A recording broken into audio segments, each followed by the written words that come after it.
People are extraordinarily stressed, and you have this sense that it's, wow, the president said he was going to lower prices. And what are we facing? He started a war that not only on its face is damaging our national security and our alliances and a whole host of objectives the president had in the start, but and we're bearing the burden here at home. And I think the thing that resonated today was that report for April, 3.8%, the highest inflation year over year for 3 years. And you saw a poll come out that said now he's in the mid-30s in terms of the cost of living. Mid-30 to low 30s on the price of gasoline, and in just a plummeting fashion. And now you've got the Fed saying, well, these shocks are putting us into an uncertain future, and they're reverberating all around the world. It's quite a moment of weakness in which he is going to China. And China knows that. And China knows it, and they're kind of rubbing it in his face. They're talking about China as a rising power, and America under Trump's leadership is a declining power. And certainly what we're seeing is a lot of stress here at home for sure, a massive, massive mistake in terms of this war of choice in Iran. And you just look at the objectives. He's coming back to the nuclear objective, because that's his best argument. Right. But his initial argument, remember, was, hey, Israel is going to attack again, and Iran might therefore attack throughout the region, so we have to join them in that attack. And then you had this underlying, well, and we're going to strengthen the reformers. Well, he's strengthened the hardliners, and he's hurt the reformers. And we're going to recover nuclear materials. But nuclear materials are buried deep underground. And the next thing you know, he's dropping the tariffs qualifications, the sanctions, if you will, on Russia. And they're making massive amount more on every barrel of oil, empowering them in the war against Ukraine. And we're running out of munitions. And we're undermining our alliances. It's a lose-lose-lose situation, and she is very aware of that. It's just so crazy. Our colleague Zach Stanton today pointed out that the political fallout is gas at $4.50 a gallon, 76% disapproval on the cost of living, and all of that has the Republican Party staring down the possibility of a midterm wipeout. The president, knowing all of this, when given the opportunity to clear it up on his way to Beijing before he hops on that plane, when given the opportunity to say something like, I care, we're working on it, he basically says IDGAF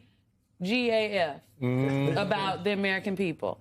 And to me, that is not something that folks should be able to gloss over, because to your point, this is a war of choice, and everything that we are dealing with right now, the fact that fertilizer is up, the fact that beef is now up 16%, y'all, it went up another percentage point.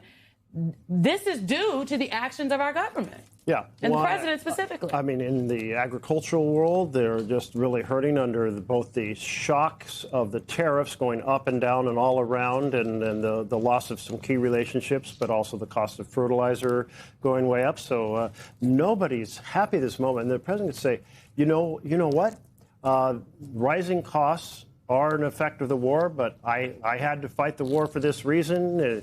But I'm going to take on those high costs for Americans, and I'm going to lower the costs through key programs on housing and health care. We're going to have the best drug price in the whole world, and we're going to lower the price. But he's not even trying. No. He's just saying, it doesn't matter to me. All that matters is let's talk about those nuclear materials for a moment, since that's his remaining case.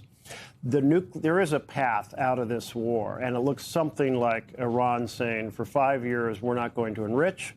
That makes Trump happy. And then they're going to enrich only to a very low level with huge international supervision. Well, okay, that retains their sovereignty factor. And then they're going to take their highly enriched uranium, they're going to dig it out, and they're going to store it in Russia. Oh, what do we got? Well, we have the three main provisions of the JCPOA. Right. JCPOA. I mean, what was done through diplomacy, without loss of American lives, without $1 billion a day, without massive set of injuries, without destroying alliances, without strengthening the hard line, without destroying the reformers. I mean, it's there we are. It's crazy. We'll be back where we started. He's going, and he's going across in order to say, in part, hey, we want certainly access to rare earth minerals. And she's going to say, well, we want access to your advanced chips. And Trump's going to say, well, we want your help really putting the difficulty, the squeeze on Iran. And what's she going to say? Well, we want your help putting the squeeze on Taiwan. There you go. And that, no, hell no. It's a thriving democracy, and if we stand for anything in the world, we've got to stand with the people in Taiwan. And I'm very concerned what this president may give away in his effort to put the squeeze on Iran. Senator, less than a minute left. The cost on the part of the Pentagon has gone from $25 billion to $29 billion for this war. What does that mean to the average American? Well, I don't even believe those numbers. I suspect it's more in the $1 billion to $2 billion a day, but those are costs to the Treasury. And by the way, if that is the number, why are they asking for $200 to $250 billion in the supplemental? I mean, I don't even think it's close to capturing the costs of this war. And of course, none of that includes the cost to the consumer at the pump with inflation, with higher grocery prices, and so forth. But it is a signal, hey, we're spending all this money, but we couldn't afford the tax credits to help you buy health insurance. It was $25 billion, to be specific. We could not afford to keep food on the table for hungry children who need food on the table if they're going to be able to study at the school. But boy, we can afford billions and billions and again, not $250 billion in a supplemental in order to carry out a war of choice that has damaged our national security.